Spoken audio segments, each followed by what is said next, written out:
Yeah, I was just talking. I wasn't even on. My bad.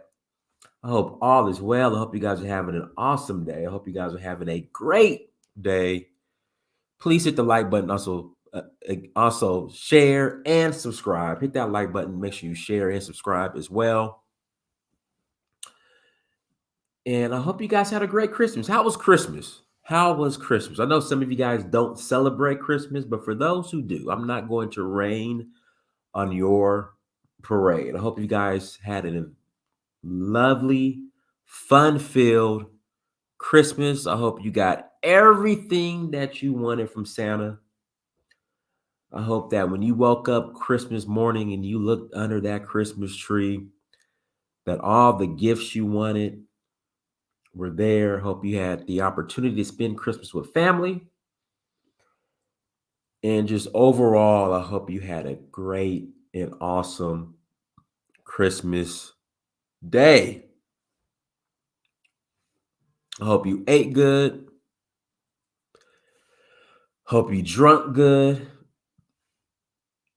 And now it's time to get back to reality. Well, not really, not really, because this time of the year, since New Year's is 4 or 5 days away, I know a lot of y'all are pretty much coasting throughout the end of the year. I remember when I used to do sales, pretty much I would either go on vacation or I would just completely shut down towards the end of the year because businesses were like, look, we're not taking any meetings. We're shutting down. We're getting prepared for the new year. So that's what I realized and that's what I noticed. So I'm pretty sure, yeah, towards the end of the year, when the year is over, that everyone just shuts down and they mentally check out or they go on vacation. So yeah. So once again, please hit the like button. Please hit the like button. Also make sure you share and make sure you subscribe. We got a couple of announcements.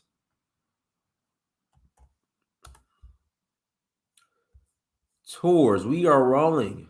Again, we are rolling to Senegal. May 12th to the 22nd. May 12th to the 22nd.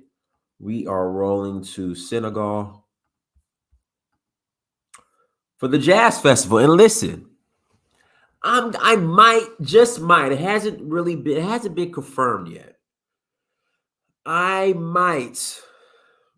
Again, it hasn't been confirmed yet. It's kind of been confirmed. I've been having conversations with the individual who's a huge supporter of the channel, by the way. He said he's going to come with us. I'm not going to say who just yet. Again, I'm not going to say who just yet. But he said, I'm not going to say who. I can't say who just yet. I don't want to say who. I don't want to say who. But he said he might be joining. And he's going to have a private performance just for us. Just for the group. A private performance just for the group. So the plan is when we go to St. Louis, which we'll be arriving to St. Louis. So we arrived at Senegal on May 13th. And then we'll be arriving to St. Louis on the 18th. On the 19th, we'll have our group dinner. And at the group dinner, he'll perform for us. A jam session, a couple songs. I'm not going to say who, though. I'm not going to say who. And I'm not promising anything, okay? I'm not promising anything. Because if for some reason there's a schedule conflict or something comes up and he can't make it, I don't want you guys upset at me. But from the conversations we've been having, and again, he's a huge supporter. He said that more than likely he will be joining us on the tour. And that's going to be an awesome, awesome tour. So if you're interested in joining us in Senegal for the Jazz Festival, Again, if you're interested in joining us in Senegal for the Jazz Festival, please visit Danfo, Danfo. No, it's not branded. No, it's not branded. Please visit Danfo, Danfo .Africa. Again, Danfo, Danfo .Africa to learn more. Again, please visit Danfo, Danfo .Africa to learn more. Click on the link. Send me an email if you have any questions. And when you send me an email, okay, please include your phone number. Again, please include your phone number. Kevin Jones said, Diana, y'all Pan-Africans are going through it. I don't know what you're referring to. I'm doing great. Kevin, I'm doing great. I'd have no clue what you are referring to. Going through what? What are we going through? Please visit Donfo.Africa. Send me an email or call me. Number is on the site as well. Donfo, Danfo, Ayana, Danfo, not Dando. Donfo, Danfo, and it's .Africa. It's not .com, guys. It's .Africa. All right, and then also we are rolling to Nigeria,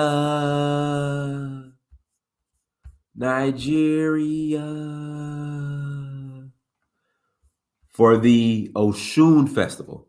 Again, we are rolling to Nigeria for the Oshun Festival, August 4th through the 13th. August 4th through the 13th. Please visit Danfo, Danfo .Africa. Again, please visit Danfo, Danfo .Africa to learn more. We will love to have you all. Again, we will love to have you guys come and have an exciting time, exciting and great experience in Africa with us. All right, let's jump into today's topic. So let me give this disclaimer. Again, let me give this disclaimer. All right. I do not, when I say bushmeat, all right, that does not include bat and monkeys. We don't do that. We do not do that. Okay. We do not promote the eating of bats and monkeys. Okay. We don't do that. But when it comes to rabbit, antelope, agouti, which is field rat, and other exotic animals, let's dig in. Let's dig in. And so a lot of people have been critical of me promoting and eating bushmeat. No, we don't do dog. We don't do cat. No, none of that. No, no dog and no cat. No. So a lot of people have been critical when it comes to me promoting eating bushmeat because bushmeat is delicious. So I was thinking today, I was saying to myself, how can you eat soul food? Or again, how can you eat soul food but have an issue with bushmeat?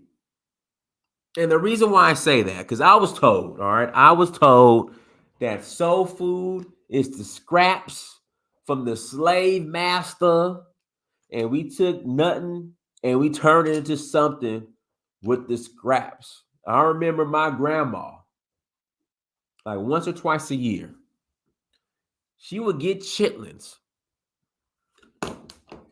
My bad, guys.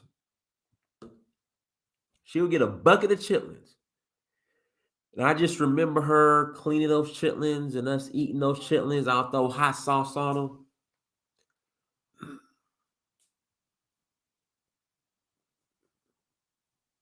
You know, hog maws, all types of stuff. So I'm like, if we eat this, the scraps that the slave master left for us, and we call that black culture, what's the problem with bushmeat?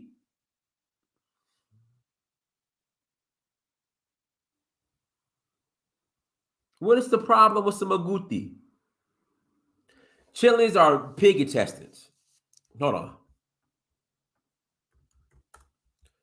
Chitlins are pig intestine.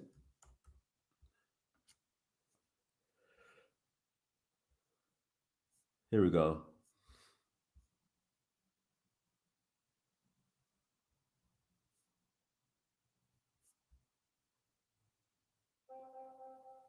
Yeah, chitlins are pig intestines.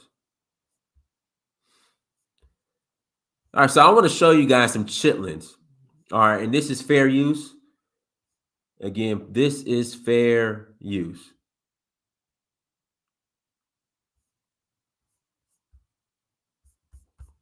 Hold on one second, guys. I'm trying to find a good video. Some chitlins.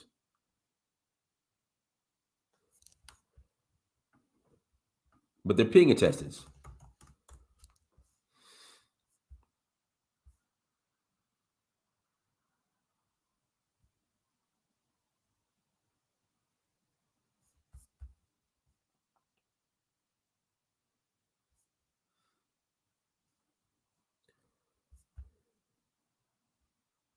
Here we go. So these are chitterlings or chitlins. I don't know how to properly pronounce it. We just say chitlins. On today's menu,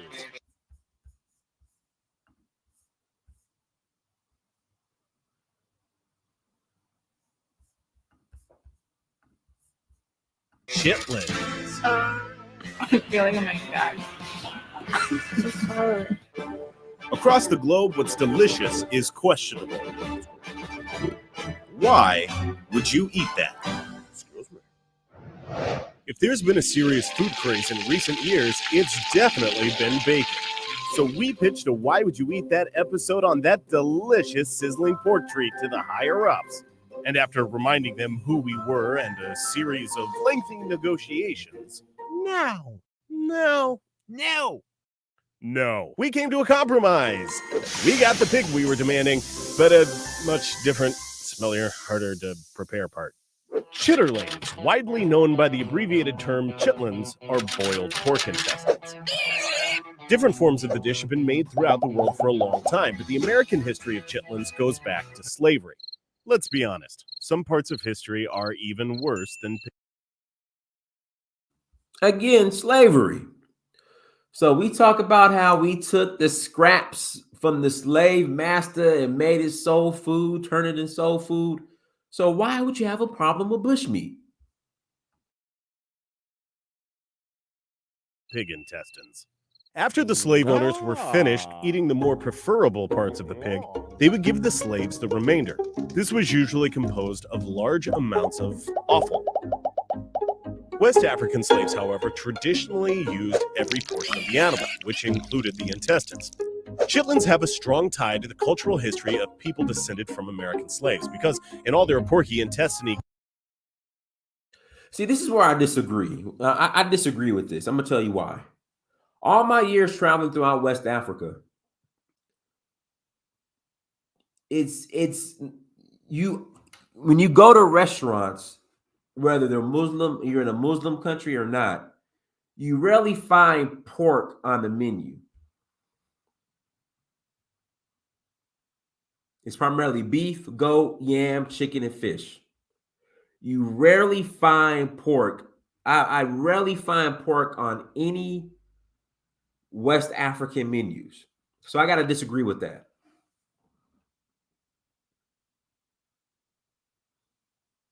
Only time I find pork is maybe if I'm staying at a hotel and at breakfast they might have bacon. But for the most part, all of my years traveling throughout West Africa, you rarely, and again, this is not limited to just Muslim countries or Muslim cities or Muslim areas. You rarely find, in fact, me and Kevin finally agree on something. You rarely find pigs in West Africa. So I disagree with them saying that, chitlins is a West African, is rooted in West Africa. I disagree with that. Because like Kevin said, you rarely see pork, you rarely find pork, period, in West Africa. And really Africa in general. like we do here in America. So I disagree with that.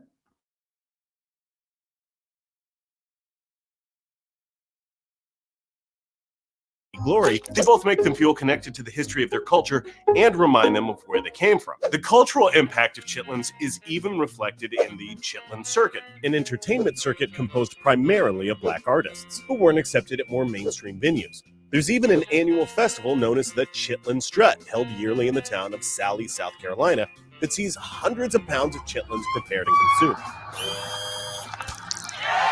Cooking the chitlins is both very simple and very complicated, since the intestines are where the, well, you know what goes inside of intestines. Poopy. Because of this, they have to be cleaned very thoroughly, at least twice, soaking in water between rounds. The cleaning process is one of the tougher parts, and not just because of the care required. The smell can also be pretty severe. In fact, can we open a window? No, I like the smell of intestines. After the chitlins have been thoroughly cleaned, the rest is fairly simple. You cut them into small, roughly 2-inch pieces and boil them with your preferred blend of spices. While flavorful on their own, the finished product is frequently served with hot pepper sauce. Yes. But why would you eat that?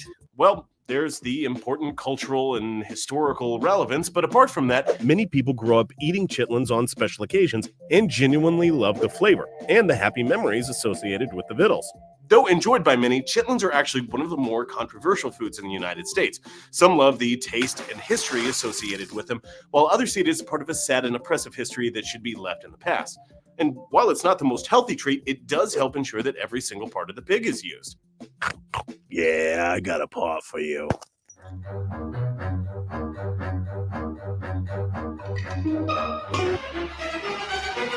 Oh, that doesn't look like human food.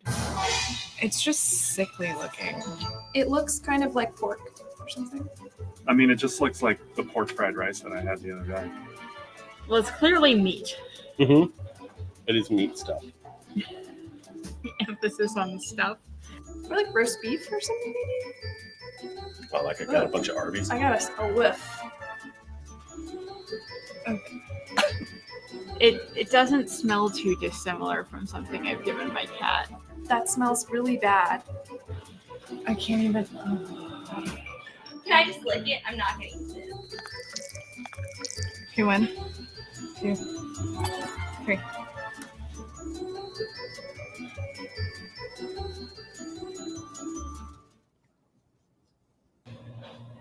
Oh, it's hard to explain, but wow.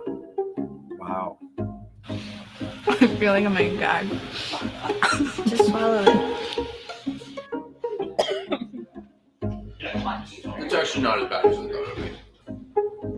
Why is it gritty? Oh, now it's spicy. Now I'm starting to like it. Yeah, that really lingers in a bad way. It's like rotten Campbell's soup. It doesn't taste like exactly like any meat that I recognize. Like, I guess it's kind of porky.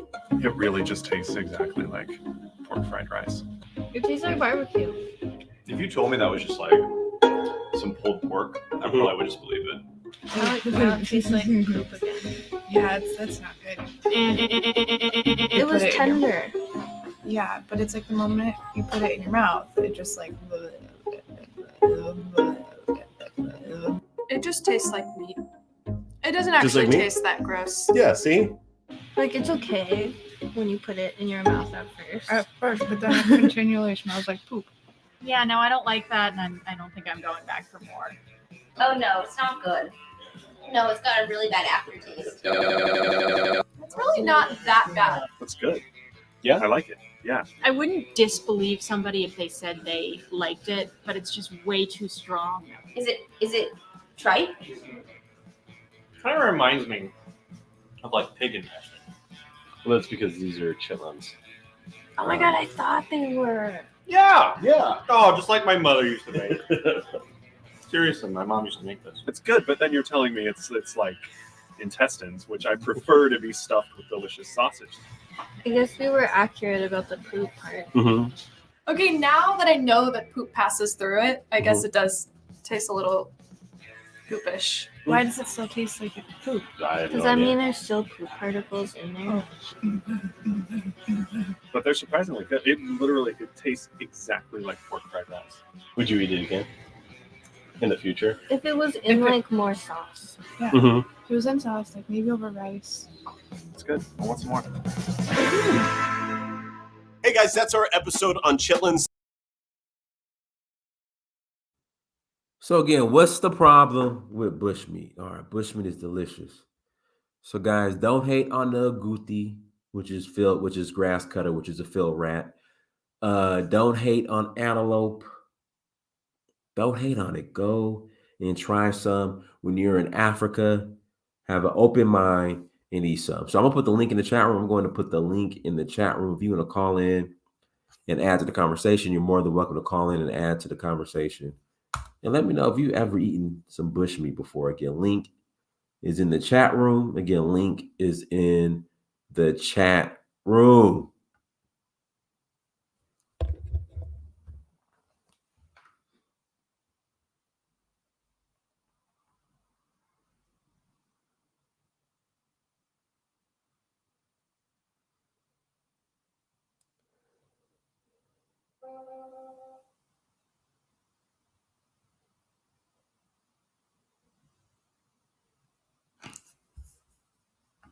Casanova, go ahead.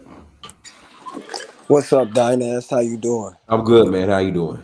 I'm well. I can't complain. Thanks for asking. Oh, of course, man. Go ahead. Hey, I'ma disagree, bro. Why? Go ahead. Yeah. I got a problem with bushmeat because I think soul food is far better option than bushmeat, man. Okay, expand. Aside from chitlins, like I don't fool with the chitlins and the hog maws and stuff. But y'all some new age soul food eating. No. My grandma, she eat the hog maws and Okay. you know she cook with the big meat in the pot, and you know what I'm saying. Like I still eat my greens like that, but I never picked up that chitlin hog maw. My sister, she liked to eat pickled pig feet. Yeah.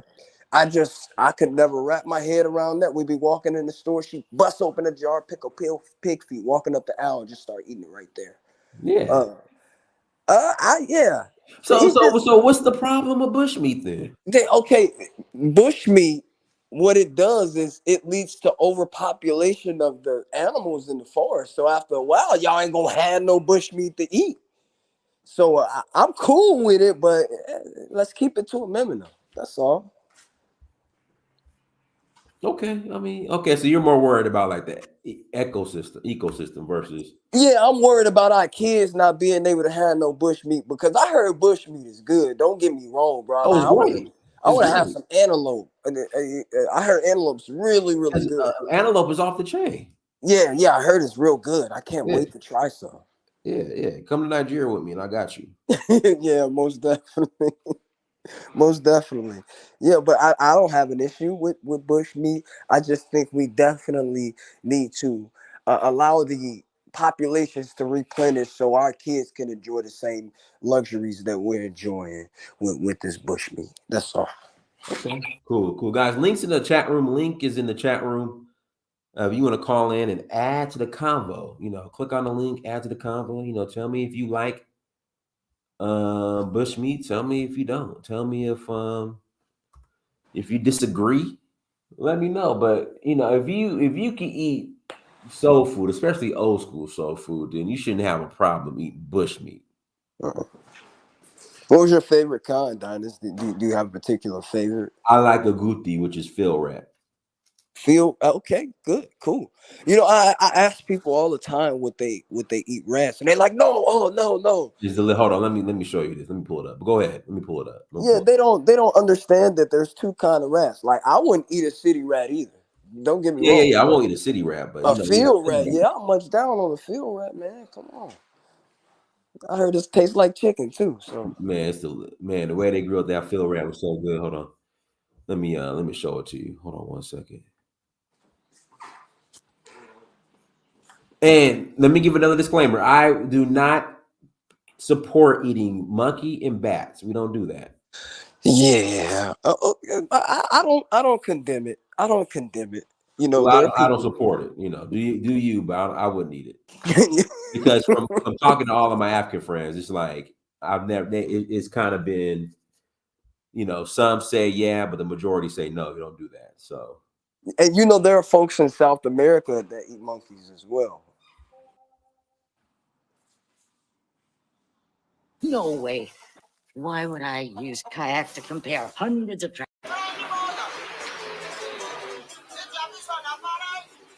well, this is me and Ivory Coast eating a Gucci with the fill wrap. So what's on the menu today?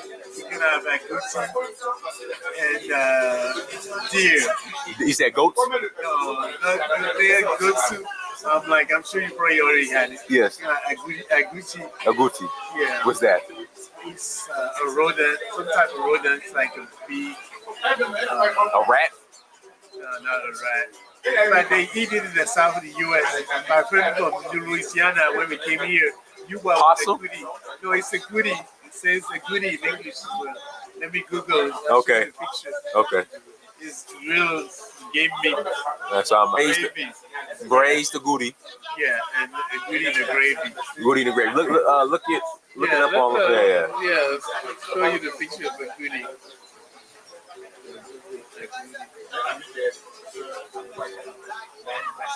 So we have the chicken. A goodie. Okay. What's this right here? The deer. Yeah, deer. That's a goodie again. Okay. We got the rice. All right, it's time to eat. Bon appetit. Let me Yeah, we're gonna wash my hands. wash my hands.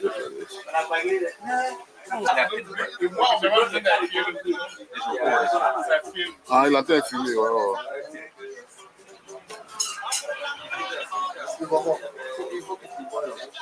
Ouais. Il a été un bois. You gotta have some palm wine.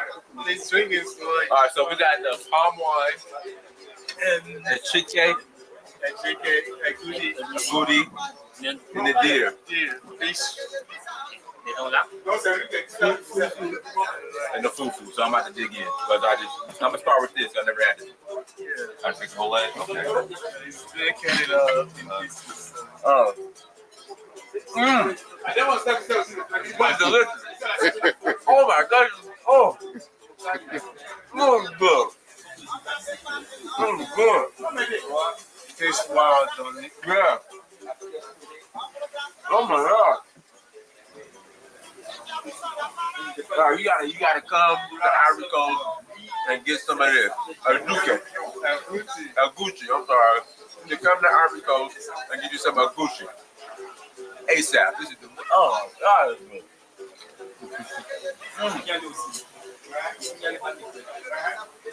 Oh man, this is great.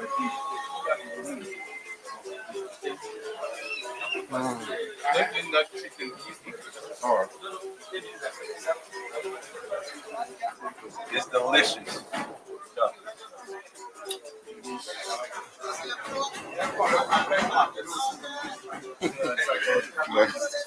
Il a du mal à manger à la main.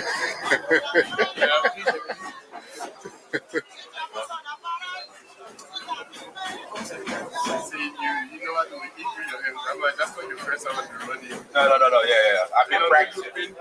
Senegal. Guys, it was delicious. It was off the chain. All right, Mr. Sandman, go ahead, Mr. Sandman, go ahead. Hey, how y'all doing? Good. What's up? Yeah, my main concern about the bushmeat is being that, you know, we're Black Americans, and ever since we were born, you know, we've been injected with all kinds of antibiotics and immunizations, and all of the food that we consume is processed and full of hormones and antibiotics that our digestive tracts might not be accustomed to the microorganisms that might be present in some of the bush meat that we might consume over in Africa. And ironically, it comes to find out over medical studies, recent medical studies, they found that antibiotics is a huge part of the problem that's causing a lot of the heart problems that Americans are facing nowadays, because apparently the bacteria in your stomach and the germs in your stomach help to keep your body to have a strong and healthy cardiovascular system. So I think over time that, you know, if African Americans attempted to go back to Africa and start consuming some of our native indigenous foods that aren't injected with all of these hormones and antibiotics, that if we slowly migrate back into that eating style, that, you know, our immune systems won't be shocked with the different microorganisms that might be present and that our bodies aren't used to being accustomed to or coming in contact with. So I think if you slowly consume it and then stay over there over an extended period of time, that'll be all around healthier for you. I mean, if you look at a lot of the people in the videos that you post online, you can see, you know, the healthiness of their skin, their eyes, their teeth. You can tell that, you know, the food that they're consuming is healthy and nutritious for them. So that's why you very rarely see, like, you know, fat and out of shape Africans. You know, I assume that, you know, that's probably because of the food that they consume. It's not all processed and full of sugar. So like I said, you know, over time, if African Americans, because, you know, we've been indoctrinated to consuming this American style of eating, if we can slowly migrate back into eating those indigenous foods, that it would be healthier for us in the long term. Yeah, I think, you know, we should ease into it, but you know me, I jump right in. You know, I jump right in.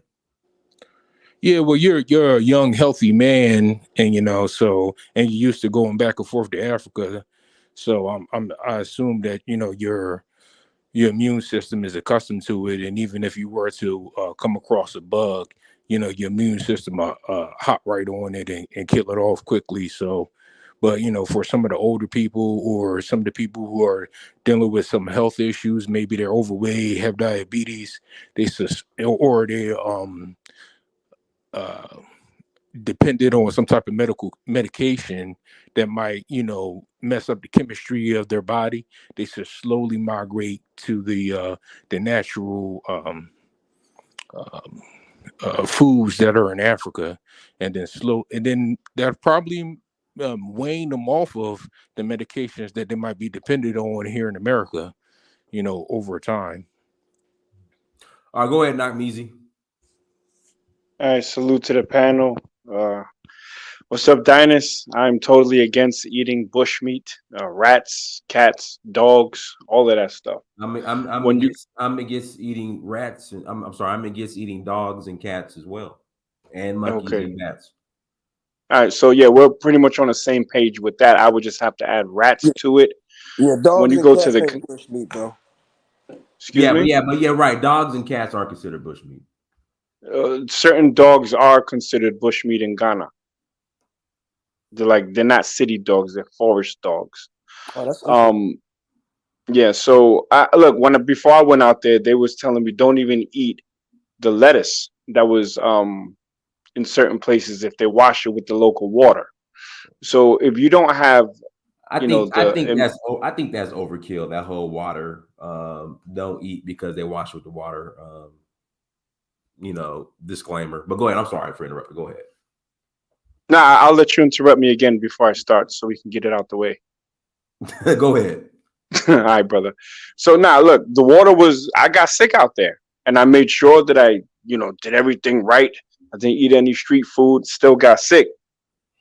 You know, the level of cleanliness in a lot of African countries is not what we're used to in America. I'm not saying that everything in America is clean either, but you know, tread lightly with eating those weird animals. You know what I'm saying? Because you could get sick, and hospital stays over there. You know, you're gonna have to have cash on delivery a lot of times, and it's gonna be a real nasty bug, and you don't want to deal with that.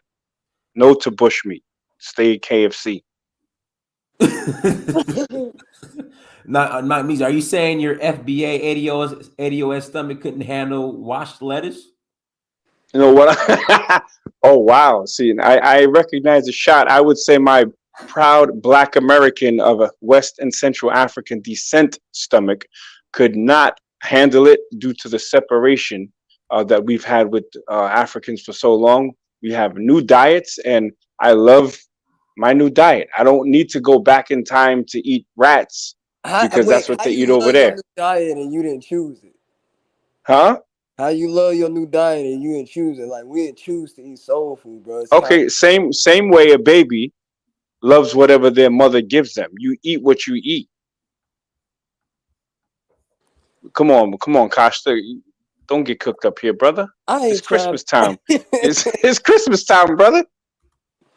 Hey, but not on the bushmeat part. In terms of water, you understand that water has different microorganisms based on whatever geographic area that you're in. So you're going to run into that problem not just in Africa, but if you go to South America and you've never drank their water, you're more than likely to run into that problem there. You can run into that problem in the States as well. That's just water, you know, like everybody doesn't have the same water. However, in terms of food, uh I don't know about food, bro, because you know the way that they prepare the bushmeat in Africa, it's a lot more hygienic than the way they prepare the meat over here. Absolutely not. There'll be flies. There'll be dried up blood. There is not cleaning of utensils. There is not a sink anywhere around to wash hands. No hand sanitizer. These are the real facts. So when you eat, I'm just saying tread lightly. If you want to do it, then do it. You're right about the water. Different water sources carry different bacteria, but I don't see the level of water processing plants that we have even in the Caribbean. They have a better. I don't get sick from the water in the Caribbean because it's a higher level than a lot of these African countries. So tread lightly. Now, see, what I meant was that the way that the animals are treated prior to them being killed is a lot more hygienic than the way that the animals are treated over here. Like I don't know if you understand the processes of like industrial, farming, but they hoard a bunch of animals in one area to the point some of these animals start to eat each other, commit cannibalism. So you got a chicken that's supposed to have grown over 2 or 3 years into a fully developed organism. It just took 6 months to grow into a fully developed organism, and it can't even walk around. That's what I'm talking about. Like the animals over there don't have to go through that, you know? Well, I mean, to a certain point, I get you, and I'm against steroid chickens and stuff like that. But if you have never, you could just Google it when we get off the show. Google a Nigerian wet market, and you'll see, all sort of like alligators, crocodiles, pangolins, all these. That sounds good. That sounds good. Yeah, hey, you know what I'm saying? Maybe you should do a bushmeat food tour. Do a bushmeat food tour. Whoa, not me. That's a good idea. Yeah. And I want a half price ticket. I might do Since that. A bushmeat tour. I might do that. So you telling me You know what, not easy. Thank you. You've actually contributed something. Thank you. There you go, brother. See, that's in the spirit of black unity. I'm helping my brother out. But look, I agree that I don't, meat that's pumped up with all that kind of stuff is not good. I'm just saying we tend to glorify things that our cousins in Africa do who don't have any other options, and we make it seem like that's the move. It's not the move. I think most of them would prefer KFC as opposed to a rat. The field rat is better for you, though. I think so. I think it's more healthy. I think it's more nutritious. Agouti is more nutritious than some hormoned up KFC. Yeah.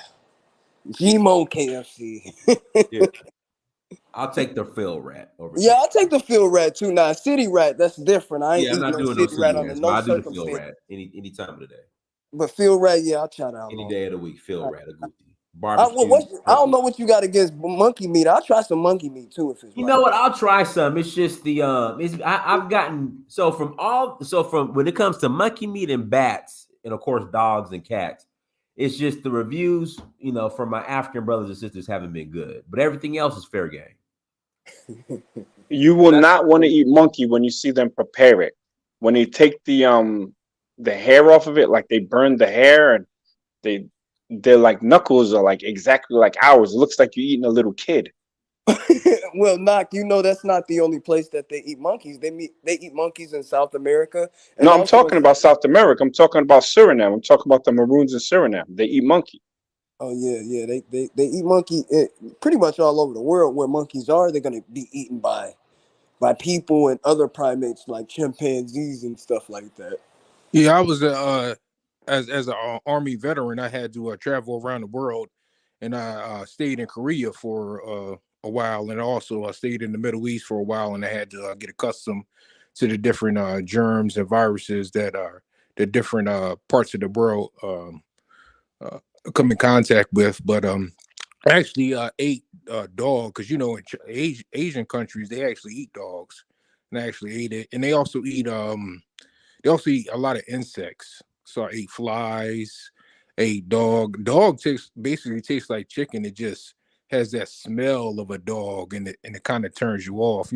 Your sense of smell controls your taste buds too as well. So if you could get over the smell of the meat smelling like your pet, then maybe you could eat that. You know what I'm saying? I tried dog before. Insects kind of nasty. I don't really like the taste of insects. It kind of tastes like trash or rotting. I had flesh. not locusts. What did I eat? It's at a Mexican restaurant. Related, it might have been grasshoppers or crickets. I had crickets. That's what I ate. They were okay. Yeah, crickets. Crickets are pretty. They eat a lot of natural foods. You know what I'm saying? They eat a lot of plants. I prefer to eat animals that don't eat other animals, because But what about plants. gator? I heard gator's pretty good though. Gator's real Yeah. good. I had gator before. Gator's real good. Because gators eat other animals, and they're also they're also aquatic, so it's like you kind of get like a cross between like a chicken and a fish. They also eat each other. Yeah. Yeah, I mean, as long as the gator ain't eating people, you know what I'm saying? Because you are what you eat. I guess it ain't too bad. But yeah, I wouldn't want to eat like a lion or something like that. And I really don't like to eat pig, because I knew this one guy, right? He was actually a soldier too, and he owned his own pig farm. And the stories he told me about the pig, oh my God, that animal is disgusting. That animal will literally eat anything. Like, say if you were like a mobster or some type of a criminal or something like that, and you wanted to get rid of a human body, you could literally throw that body in a pig pen, and that thing will be gone by the next day. Clothes and all. That animal is disgusting. Right, and I that's mean, my point. We glorify, eating the scraps of the slave master, which included chitlins. So what's wrong with bushmeat? Ooh, Dynast, you opening up a can of worms with this one, brother. What? You opening up a can of worms. I mean, like, it's the truth. It's the truth. It's the truth. We call it soul food. And I don't necessarily buy into the notion that the pig is a nasty animal. The pig is in whatever environment that the farmer puts it in. So if the pig was in its natural habitat, pigs are actually clean animals. So I think they're just as good to eat as a cow is. I don't know. I mean, they say that pigs don't have sweat glands. They don't sweat, so all of it. Most mammals don't have sweat glands. The fact that humans can sweat is very unique, and that's what allows us to run for so long. Like dogs, they can't sweat. That's why they sit there with their mouths open, like it's called panting. Most creatures, most mammals can't sweat. Well, okay. Well, that's one of the things I've heard, and then also know that what I mean. It's a bottom feeder, so it'll eat poop. It'll basically eat anything that it can consume. You know what I'm saying? And then on top of that, it's full of fat. So we all know that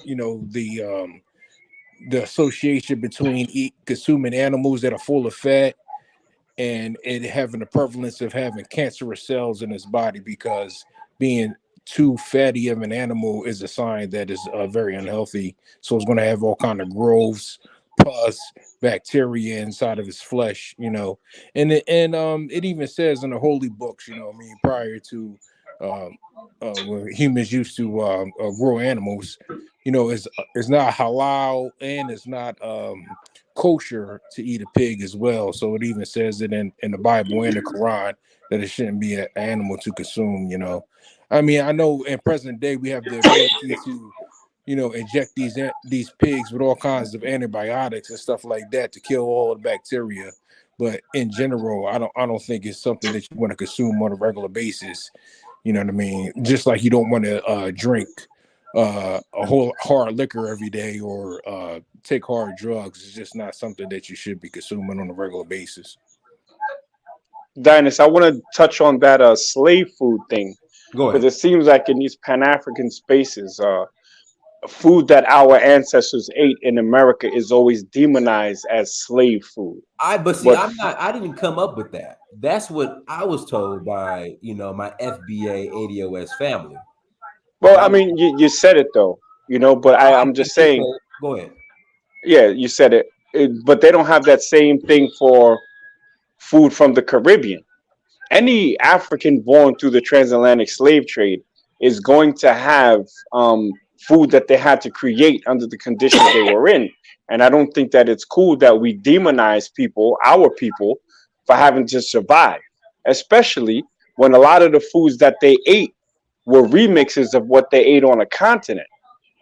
Humans are going to survive. So what we call chitlins, they call tripe in the Caribbean. You know what I'm saying? So all that, the so-called slave master getting the best of the food, that's gonna happen. But we shouldn't, label the whole soul food cuisine as slave food, because you've gone to soul food restaurants willingly. So did you make a choice to eat like a slave, brother? Absolutely. I love soul food. I'm not saying I love soul food. When people say soul let me piggyback. Plantation, I don't take offense to it at all. Let me piggyback what Knack was just saying. Exactly. It's all basically hatred of Black America, African American culture, right? Under the guise of Pan-Africanism. And that's what I'm here in 2024. I'm going to stamp out anywhere I see it. You cannot call yourself a Pan-African like that. You hate the culture you come from. Black people in America ate things under duress. Whatever we had to do to survive. Just like when I say about criticizing bushmeat, we don't have to do that because we're not in a survival mode. We don't have to eat bushmeat because that's survival. Let me tell you something about human civilization, right? Human civilization started with animal husbandry, control over the animals that you ate and what they ate. That's how human populations advanced over centuries, thousands of years. Animal husbandry. Hey, Colin, you're not coming in clear. Like, I don't know what it is. It's just you're not coming in clear. I hear him perfectly clear. Yeah, so let me say, I was gonna say a couple of things. I'm gonna jump off. So the whole thing, what I'm saying about bushmeat, if people want to do it as a delicacy and this, but to compare that to soul food, my brother Dynast, I love you, but that was real disrespectful. How's it disrespectful? Because soul food is what we created in our culture under duress. We had to. You know what I'm saying? Okay. That's what sustained us. That's our culture. That's who we are as a people, right? Kala, can you tell me what we created in soul food that wasn't already here? What are you talking about? We were already here, Negroes? He's a contrarian. Just continue. He's a contrarian. Just continue. I just. Is that Kasha? Is that Kasha? Is that Kasha? Correct. This Kasha. Kasha. Oh Lord, man! I just want to know. Can you tell me what we created though? Let me tell you. Look, Kasha. First of all, stop hating yourself, right? I love myself. I just want to know. No, you don't. I want to be able to pat myself on the back for that, bro. Yo, Colin, teach him. I think he actually wants to learn. Teach this brother. I genuinely teach want him. to know what we created. First of all, Kasha, first of all, let me ask you a question. You ever heard of Watch Night? Have I heard of what? Watch Night. I have not. Okay, this is what I'm talking about. Watch Night is an African American cultural tradition that goes back before the Civil War. It's even practiced in Sierra Leone and Liberia. It's basically on the New Year's, black people gather around in the dark. Colin, now, not me. Can you hear him clearly still? No, Kyla, your connection is bad. Yeah. They All right, say let me go out and come back in. Let me go out and come back in. Dinah's put the spirit of Ogun on your television, on your cell phone thing, so you couldn't speak clearly. All right, guys, hit the like button. Hit the like button. I'll put the link in the chat room. If you want to call in and add to the conversation, please call in and add to the conversation. And I understand the roots of soul food, but again, if you can eat soul food, what's the problem with bushmeat? Because people that eat bushmeat only eat it for the most part because they can't afford other meats. Y'all are slumming. That's not true. It is true. It's not, okay. Chicken, fish, in my experience, chicken, fish, goat, beef is less expensive than field rat and agouti. So it costs more? Bushmeat is the delicacy. Yeah, it does. So do African elites eat bushmeat? Everybody eats bushmeat. Yeah, bro. It wouldn't make sense that they don't eat bushmeat. Kashta, have you ever been to Africa, brother? No, my wife is from Ghana though, and I'm going to Ghana. No, but you haven't been. Yeah, well, she's partaking bushmeat. She let me know what it is. Right. Yeah, absolutely. Chicken, fish, beef is less expensive than what I'm eating right there. Agouti, field rat, antelope. It's less expensive. Like, I want to try some zebra meat. All right, go ahead, Colin. Okay, what I was saying was I was asking Katya about Wash Night. Wash Night is an African American cultural tradition that goes back to Black Church, even the Nation of Islam and everything. Practice it on New Year's Eve. We sit in the dark and eat black eyed peas. We don't know why we did, but it's a tradition. I'm finding out that there's a lot of black people who know nothing about their culture in America. Nothing. And that's dangerous. I don't know what I think it's a family structure, and because I come from a strong family, a black family, I know about all these things. I know about my culture and their history. Are you gonna tell me what food we created? Okay, I'll say. Well, first of all, it's look at the foods we created. We had plankton, okra, jambalaya. Should I go on? Did you say okra? That all came. All of that's rooted in Africa and West Africa. Yeah, rooted in Africa, but understand something. The African American isn't African with the American experience. So what our African experience in America is going to basically adapt to the environment that we had in America. That means we didn't eat pork in Africa. We didn't eat pigs, but we took it and make the chitlins a delicacy. We had fried chicken. We learned to fried food from the Irish. We took things and you adapt.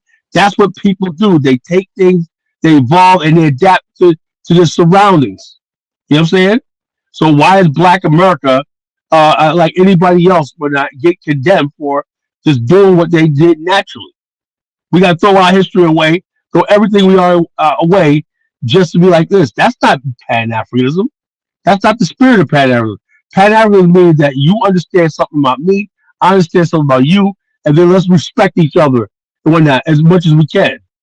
Not me, I'm just, if I can eat soul food, I can eat bushmeat like it's a compare. No. It's like you go to a Chinese person saying, if you eat Chinese food, you must eat Indian food. Chinese like, get the fuck out of here. I got my food. I may eat some Indian food, but don't tell me I got Indian food. I don't think a Chinese person would be offended if you presented them Indian food. But Chinese people, let me tell you, even Bruce in Lee. fact, you have Chinese Indio restaurants because Chinese and China and India borders each other. So I don't know. Right, I know, but hesitate, that is right. As any Chinese, even Bruce Lee, right? Bruce Lee was always partial on Chinese food. Said Chinese food is the best food in the world for everybody, right? Everybody's particular about their food, where they come from is the best. Chinese food in Japan was similar, right? Now you got the Asian fusion. Think about the African culture, Black culture, how we're always divisive. You have an Asian fusion culture right now.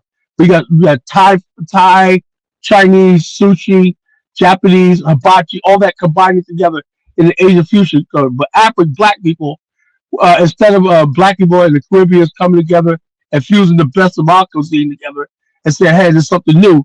We're always being this divisive shit.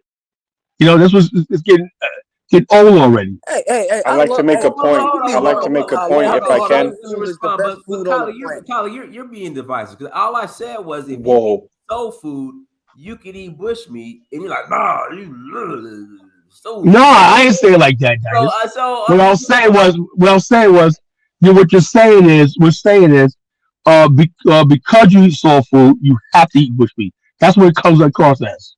I didn't say you have to do anything. There's a menu at a restaurant. You can choose Can what I you jump want. in here? But what I'm saying, Yeah, I'm gonna pass it on. yeah. What I'm saying is, if you are uncomfortable with bushmeat but eat soul food, I just think it's hypocritical. Yeah, no, All it's right, not so here's the thing. hypocritical. Here's the disrespect. It was the way you framed it, as if it was slave food that we had to just accept from the masters, which is why I came in with the point that I came in. But I think to Kala's point is that we as Black Americans, a lot of times, especially in Pan-African spaces, don't respect the culture that our people went through. We ask questions like we don't know, which is really, it's not a question to know, it's really a shot. Well, can you tell me what kind of food we created? Can you tell me what kind of culture we had? Can you, it's all it is, it's a question, non-question. I'll give you an example. If you Google soul food restaurant in Bronx, New York, it's owned by a Senegalese guy. Now, he doesn't call it slave food. He embraced Black American cuisine and then he opened a restaurant to sell it. But I have a Black American on here downplaying it, saying that it's just from the slave master. Every single human being is going to adapt. And I think we should start showing our own culture respect, because in these places you give a license to people that are outside of our culture, whether they be in the same race as we are or not, to throw shots at our culture. But it would never be accepted in reverse. So I say, like Kala said, if y'all are real Pan-Africans, and I'm gonna land my plane here, if y'all are real Pan-Africans, then y'all are going to have to start putting respect on the people who actually pushed Pan-Africanism the hardest. So hard that Jomo Kenyatta and the guy from Ghana, the guy from Ghana, I believe, in the second Pan-African conference, they had to push it back to the Africans, away from the Black Americans, because we was the only one pushing it. So we were pushing it the hardest, and show respect to the people that push the ideology that you guys are repping. Hey, but I have no problem with soul food. Its roots coming from slavery. I don't feel disrespected when people say that. If a Black American, Nor should they. If a Black American was to relocate to and open up an American soul food, a Black American soul food restaurant, how do you think it would do in, like, let's say Nigeria and stuff? It'll do good. There's a brother with well, he's Nigerian, but he lived in Chicago for a number of years, and he opened up like a soul food barbecue spot in Lagos, and it's good. And then now, let me tell you something about soul food, right? Soul food even evolved even in America, right? If you go to in New York, right? Black people soul food in New York. Colin, you're on your Obama phone. It's doing the staticky thing again. Yeah, well, let me just finish this point. We can't. I'm outside, wherever. Go ahead. We can't hear you. Okay, I can't really hear him. We can't. My point, you gotta listen, Lord. Check this out. Check this out. My point is this: you go to Black African American culture in New York, the soul food is different. There's Spanish rice, there's lasagna, there's ziti, there's spaghetti. You know, there's all types of things like this. My aunties, they make the best lasagna. Forget it. We learned that from the Italians. So that's it. So That's Italian. That's what we embraced it for our own. You can't tell when we talk about we say who has the best ziti, who has the best lasagna and whatnot. That's in our culture now. You know, same thing with Spanish rice and other Caribbean foods are intertwined in our culture, like people making oxtails. You know, so culture evolves. But what I'm trying to say is this: the problem is that people have this thing where everybody wants to dump on Black America. Everybody wants to be us. Everybody wants to take our culture. Everybody envy us. Everybody wants us to come there, help them build their country, help them in style and everything, but they don't want to give us that respect, and that's a problem. Hey, Kyla, thank you, brother. You represented well today, and I'm gonna tell you what, for your hard work, I'm going to pay for a Tariq Nasheed FBA shirt for you and your Oh size. no, no, no, no, no. Thank you, Let's brother. not go Welcome that home. far. Welcome home, brother. I appreciate you. Let's not We go. got a No, big piece of apple pie waiting for you. Yeah, let's not go that far, bro.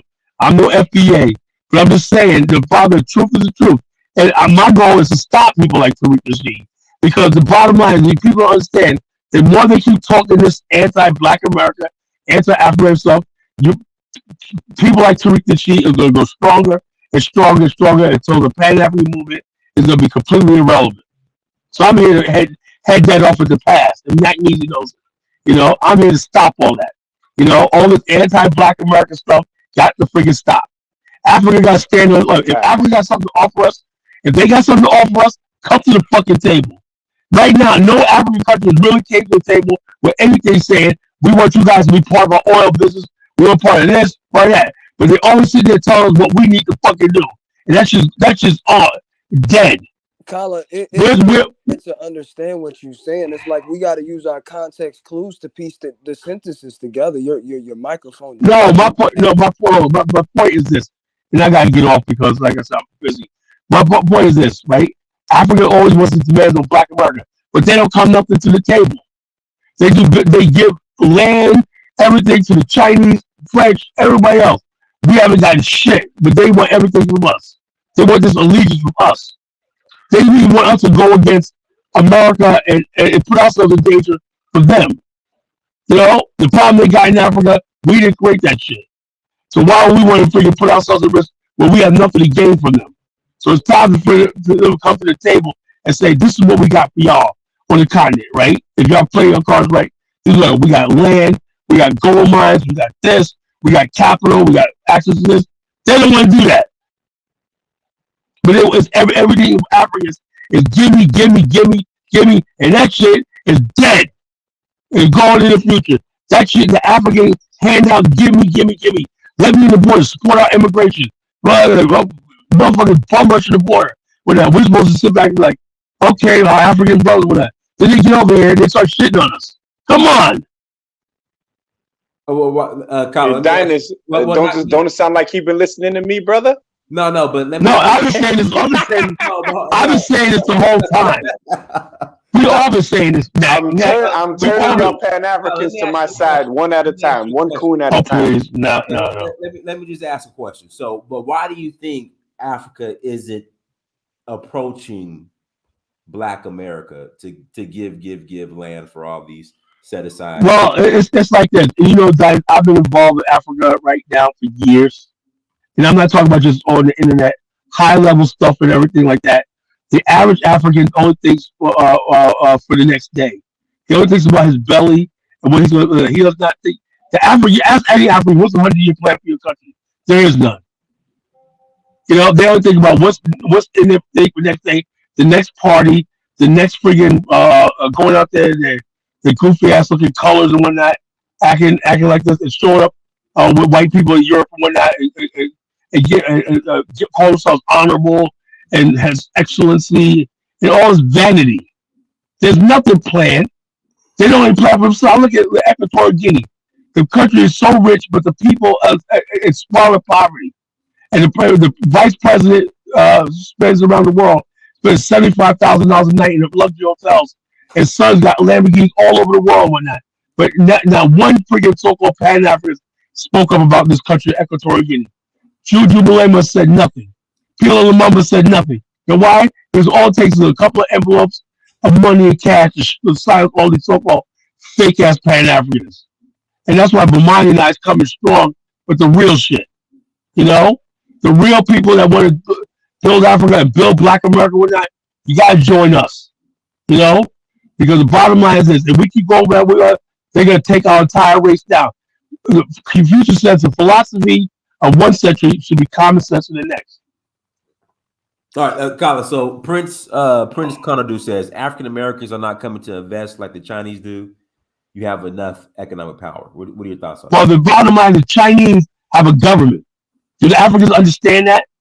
I mean, The red carpet rolled out for them too. well, the Chinese have a government. The Chinese have a government backing them. They got government. They got banks. They got billions of dollars to waste in Africa that they can splurge. Every time we come to Africa, we have seen. I've seen so many people go to Africa and they're broke because they're misguided. We have no government and everything. I suggest if you don't go to Africa, a suggestion would be start working with the United States government. I don't know if you really want to compete with the Chinese. And we bring our own construction firms and stuff like that, bid on projects and stuff like that. Work with the United States government. That's the only possible way.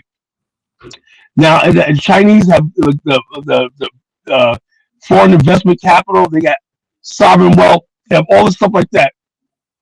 They have a strategic plan of sending their people over to win the hearts and minds of Africans. Show us who's putting billions of dollars behind us to go to Africa. Nobody. Let me jump on this, Kyla, real quick. Let me jump on this. So when people say that, oh, the Chinese come and invest, they conveniently ignore the Chinese people that set up their own little Chinas there, discriminate against Africans, beat Africans up, steal the resources, do horrible trade deals that always leave the African countries with the short end of the stick. And then they give you what? Made in China infrastructure. Okay, while they're taking your resources, which are not finite. So when you look in the Pan-African space and people, oh, China this and China that, but they never speak about the negativity that comes with it. The other point is that why it's a different conversation with Black Americans or Black Caribbeans or whatever diaspora and the continent versus Chinese is that the continent owes, in the spirit of Pan-Africanism, reparations to repair the damage that their forefathers have done to place enslaved Africans in the situations that they were in back in the day. Exactly. So that's why Chinese don't have it's a horrible analogy and comparison, and this is why I left Pan-African spaces, because it's low-level thinking and convenient ignoring of hard truths and facts. This is what it is. I mean, I always make an appearance every 3-4 months to cook these Pan-Africans to get them into the right mindset. But I have a college genesis now who's repeating my talking points, and I love my brother for this. Nat, these were my talking points. You just basically, because remember something, Nat, you was basically like a couple months ago, be honest with myself, Brother Nat, you would say we shouldn't even mention Africa at all. But now you came into the Pan-African spaces, and you're back into you're Pan-Africans technically, and you're just I'm not no Pan-African. I'm just saying I can by way of me recognizing and embracing my West and Central African ancestry. Exactly, that's Pan-Africanism. No, it's not. That's literally just who I am. Nat. Come on, Nat. No, that's just literally who I am. But what I'm saying, Kyla, everything that you said about they don't bring anything to the table for us is why I stepped out of it, because I'm not going to contribute to a lopsided. We've been saying that for a long time. Wait. And my voice, that's not true. And my voice, hold on, brothers. My voice needs to be heard. But now that you're parroting my talking points, I can take a rest, brother. Thank you. well, bottom line, I'm glad you think that. But Nat, the thing is though, I've been saying this stuff like that for years. Diners knows. Can I give you a nickname? I've been going you Little Measy. Little Measy. No. How about Little Collar? Check this out. Bottom line is, Diners knows. Diners had these conversations. Diners been going on Africans for years. I've heard Diners say, "Yo, look, y'all gotta come correct with this shit." Whether Diners have said this shit. We've all been saying this, Nat. You're like Captain Obvious, You don't go with Africa. We all know that, Nat. The thing is, how do we change it? We know Africans haven't done what they're supposed to do as far as Black America and stuff like that. We all know that, man. Everybody knows we that. Don't change it, Kyla. This is where you have to take that final step, brother. You don't change. Hold on, wait, listen to me. That's never gonna happen, Nat. Kyla, let him talk, Carl. Let him talk. Go ahead. Yeah, let me talk. Why don't you be a real Pan-African, Kyla? and stop trying to change how Africans think and how they operate. Let Africans figure out the African problem because they're the expert on it. We have enough problems amongst our own communities in Black America. We've been separated for hundreds of years. We have to turn the lights on in our own house before we try to turn on the lights on the continent. Yeah, but there's Okay? that one thing, but that I can't sit back and allow, like I said, I'm dice posted today, maybe offensive, right? And this guy just said, a college librarian goes, no, me and my wife was still together. Sorry to tell you that, sorry to disappoint you. Bottom line is this, the way I look at the world, right? And this is why I was put on this earth, right? The bottom, I know, and the fact of the matter is, we cannot freaking let Africa fall to the hands of these other people and Black people in America. But Not it saying that we already have to- is, brother. It Well, we already got to fight. is. I disagree. Then I disagree. that's Wait, gonna hold on. trigger Let the me war. explain to you because you That's cut me gonna off, trigger Kala. You cut Armageddon. me off as you normally Yeah. do with your Obama phone. The continent has already fallen. It's done. I disagree. Okay? No, and I'll cook you next, my brother. Respectfully, the continent is done. The only people who have the answers for the continent are the people that were born there or recently removed, like a first generation American. They have the answers. That's the real diaspora who has the answers for the continent. Those who can speak the languages, understand the culture, have the political connections, the business connections. We're over here trying to make connections, and our people are making boreholes. We're talking about boreholes while other nations are making nuclear weapons. Let the continent dig themselves out of the problems that their corrupt leadership has dug them into. We don't owe them anything. If anyone owes something, it is them owing us reparations. But guess what? We don't need it at this point because we've survived, we've adapted, and we've become the face, the shining star of global Black population, which is why I call us the premium Blacks as opposed to the clearance rack Blacks. That's a good one, man. We are the premium Blacks. Rejoice if you are a Black American and just understand that you are premium. You're the best. Now, with all due respect, Nat, I respect you, brother. And I'm not trying to be funny here, right? Now, when I'm driving around the corner and I see some Negroes standing on there, the pants sagging and whatnot, you know what I'm saying? Shut up, I'm saying, you are premium Black. Whatnot, So now, Kala, you're doing the Pan-African shuffle.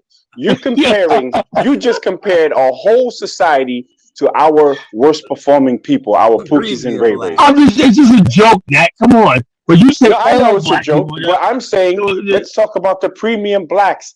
Leave the clearance rack Blacks where they are. We are the premium shining stars, the face of the Black community worldwide. That's it. Yeah. Come home, Kala. Nah. See, you're lucky Bomani's in South Africa right now. On tour. We don't have no show tonight, until he gets back in a couple weeks or not. Because I want to cook you, Jack. I've literally never been cooked by any Pan-African because I've been in Pan-Africanism before you. Oh, yeah, no, Jack. Remember. Yeah, you started Pan-Africanism in the 90s, bro. Remember on Kaiser's show the other week, man? That said you had a Pan-African boogeyman under your bed and whatnot because as soon as I came in, you started talking about Pan-African. I said, Mac, no one even said it. Well, Mac, calm down. The Pan-African boogeyman's not going to get you. You know what I'm saying? No, I got you. But I'm saying, brother, I wish the continental Africans the best for real. Like, I mean that from my heart. But how ignorant and how just arrogant is it for us as Black Americans to think that we have all the answers for what's going on in the continent? Yeah, we could talk about it. Yo, they need to rise up and okay. When you hear AK-47 shots going over your head to stop your legal protest, then you could talk that hot mess. We need to focus on us, bro. That's it. Let Jamaicans focus on them. And here's the kicker. Once everybody forms a strong community where they are from, then we can talk about Pan-Africanism and forming like Voltron as strong pieces of a puzzle. Because right That's now, what we're doing, man. well, hold on. Because right now, what you have is a marriage of misery, a bunch of weak nations trying to form together, and they can't even get ECOWAS to work together. Stop it, Five. Yeah, the thing is though, we've been like saying the same thing. We're preaching the same thing, man. I'm here in Virginia, and I have the Pan African with the House of Conscience here. We got our Pan African link here, the BAO chapter here, BAO chapter in Liberia, whatever. It was everything small, and then we see the bigger picture. I think that the thing is because of social media. Think about this: 15 years ago, none of us was even talking like this online. When I only Pan African people I talked to was I met in person in different study groups. But now you got everybody basically communicating with each other, good and bad and everything. So I think, especially with this age of technology and everything, communication is not going to stop. So somewhere along the line, what I don't want to happen, Mac, is the wrong people start communicating between the thing. Can you agree on that? And we have the dumbasses from America communicating with the dumbasses in Africa, then we'll be further divided. Couldn't cooler heads prevail and say I could talk to a kid older once in a while. I could talk to somebody once in a while, Kaizo or whoever like that on the continent. I could talk to people on the continent once in a while and basically have discussions and everything. Don't mean it's going to mean anything, but wouldn't that be better than the average moron in our community and the moron on the continent getting together and all hell, nothing happens? So we can't just withdraw. We got to do something. No, we're not withdrawing, brother. What we're doing is focusing our efforts where our expertise is best well suited, and that's amongst Yeah, but our we own can have people. conversation. Wait, hold on, brother. The time for talking is finished. Okay, we need to get into our communities and do what we have to do, even if it's swimming upstream, even if it's pissing in the ocean, or if it seems like that. We have to work and get the most bang for our buck. All these borehole builders in the West or in West Africa that's coming from America and the Caribbean, y'all not doing nothing. Y'all not doing nothing for real. And I'm sorry to use a double negative. I should have paid more attention in a white man's school. But I'm saying use that energy for your own people first. And once we build up our people, then we can say, hey, this is what we got, what you got. Okay, word, let's put it together. But right now, you got a bunch of dashiki wearing losers, dusty Pan-Africans talking kumbaya stuff, and they're not building anything of any value because they're going over there emotionally. Africa needs builders. Africa needs scientists. And guess what?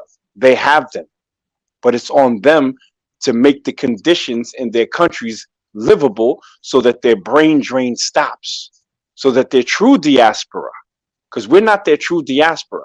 Their true diaspora comes back and starts putting in work. And once they put the work in and Africa becomes the future that you're always talking about, guess what? I don't want no parts of it. Let the African who's dealt with those conditions enjoy the fruits of their labor.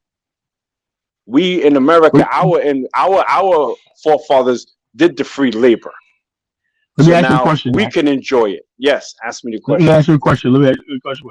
So what you're saying is, if let's say Africa gets itself together, right, and that means that will Dominicans be welcome to this new Africa?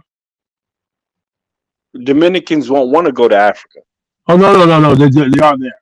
What about Afro Colombians or whatnot who are going to Africa right now, and Afro Mexicans? Whatever they want to do, I really don't care. They're not my people. What I'm saying is that you now you have some people. Let's say Ghana becomes a new hotspot. Should Kenya stay only in Kenya, or should they be able to go to Ghana? I think Kenyans should worry about Kenyan problems first, and then focus on their larger region, which would be East Africa. And I already believe that they have some sort of economic coalition going on over there. Make that strong, and then maybe they can reach out to West Africa to try to make these trade in between the countries, between West, Central, and East more fluid. And that's what needs to let me happen. ask you a question. Guess who answers those questions? They do, not us. Let me ask you a question. What is a Dominican gonna do about East and West Africa? What is he gonna do?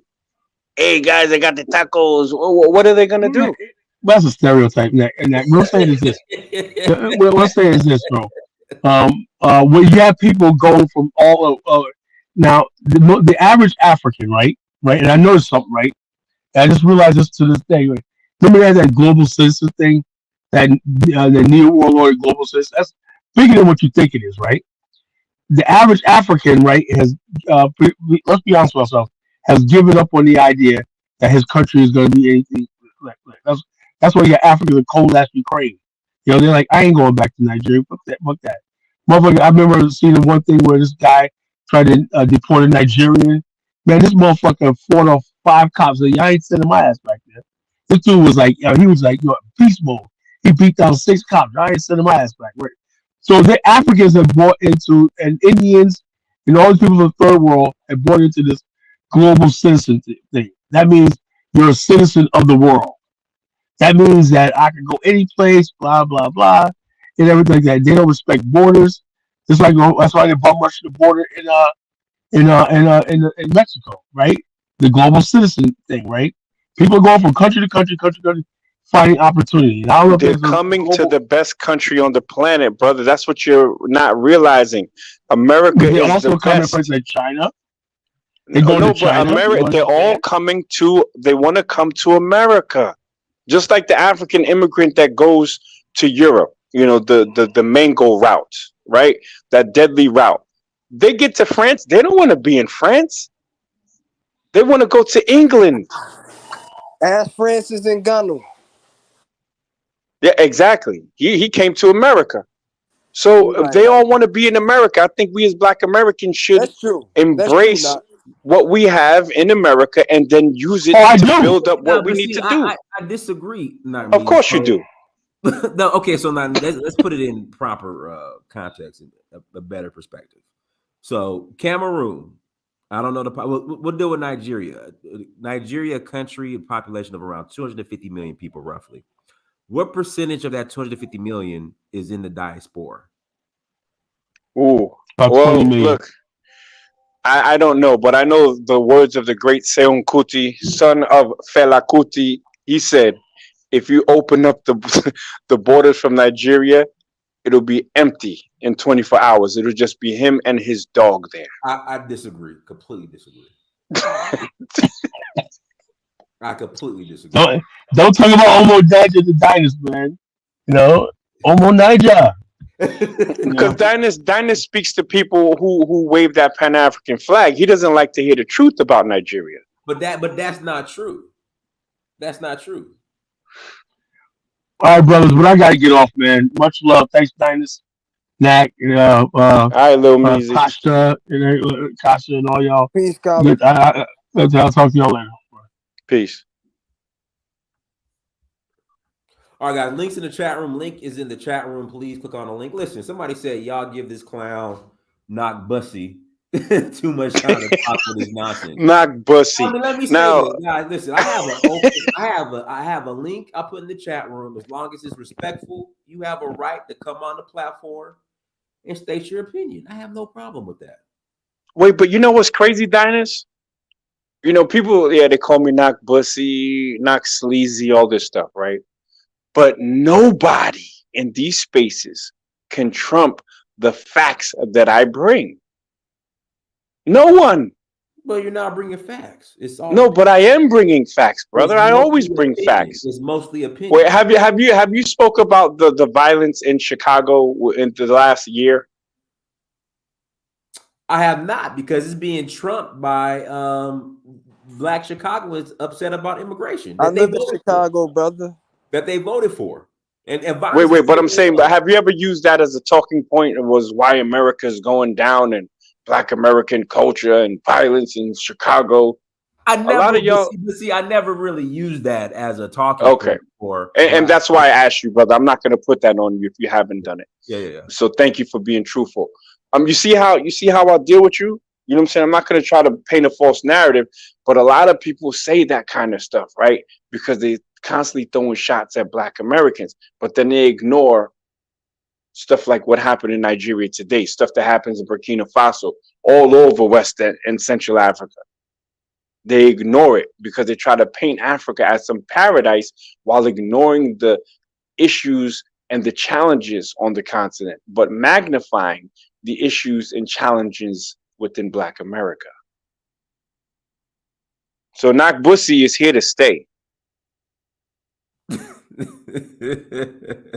Guys, links to the chat room. If you want to call in and add to the conversation, please click on the link. If you want to call in and add to the conversation, please click on the link. Hey, Kasha, did they ever pass the measure to end sanctuary city status in Chicago? I don't know if they did. I know they were proposing it though, and it's funny that you mentioned that. There was a migrant that was just killed out here. He was 28 years old, and he was standing outside a shelter outside Gage Park with a bunch of his I guess his fellow comrades, and somebody pulled up and blah blah blah blah blah blah, and he got killed. They've been trying to get that sanctuary city status taken off. It ain't gonna happen. They can't. But I don't. Even if it does, that's not gonna stop it. Like, it's already set in motion. You know, like, people are still gonna find their way up here. Long before Chicago was designated that, there's a city called Waukegan, Illinois, about 45 minutes to an hour away from Chicago, north. It's near the border of Wisconsin and Illinois. And that area is pretty much all Mexicans now. When I was a kid and I lived out there were white folks, Black people, you know, like, it was still, you know, like, prestigious houses and everything. Not that it's not anymore, but it's pretty much predominantly Hispanic and mostly Mexican. So, like, long before Chicago was deemed a sanctuary city, Waukegan, Illinois was deemed an ethnic island. That's what they called it, an ethnic island. So, Nakmeezy, how can you repair or, you know, roll your sleeves up and get involved in your communities in Black or FBA ADOS communities when they continue to vote against their own interests? Well, now you're making, here we go. I know the Pan-African show. I knew it was coming. We constantly vote Democrat and they need to vote Republican, right? Is that what you're going to say, brother? I think Donald Trump was definitely a better option than Joe Biden. Facts. Well, I think that they're both two wings of the same bird, right? And I don't, you know, do my work with my hand out to the white man. Like, oh, please help save me, Democrat, save me, Republican. While we should be politically involved and politically intelligent, we have work to do that doesn't include them for right now. Grassroots work. And those who know me from back in the day, I still do the same work. I'm only one man. I don't accept donations. I don't want them because I'm not going to have anyone throw it in my face later.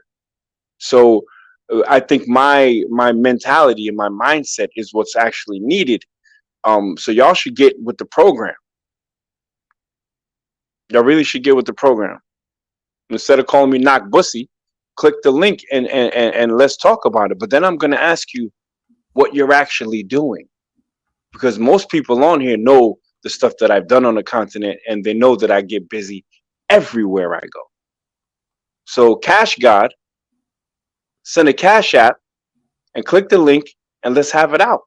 And I'll cook you like them bush rats that Dynasty may be eating. Delicious, and they're delicious too. Guys, links in the chat room if you want to call in, click on the link. If not, we'll go ahead and close out. Yeah, they just want to be chat gangsters. But Cash God, no, not Cash God. Kosh, are you still there, brother? No, he left. He fell off. Oh, he left. All right. Well, you look, man, it was good speaking to you again, brother. We'll have more conversations. Remember, now it's on you, brother, to schedule the first Bushmeat foodie tour of West gonna do it. Africa. It's coming. It's coming. I'm telling you. In fact, I I'm might telling open up a restaurant and just call it Bushmeat. Can you name a plate after me at least? What the knock sleazy? What is it gonna be? Some chitlins and what else? The knock sleazy. The knock bussy meat sandwich. All right, so it'll be a chitlin slider. The knock sleazy would be a chitlin slider. That's what we'll do for you. All right, brother. Thank you. Have a good night, man. All right, everyone. Appreciate it. Everyone, thank you so much for joining. Like, share, subscribe. Until next time, family, that is Amir. Search for Huru. Peace.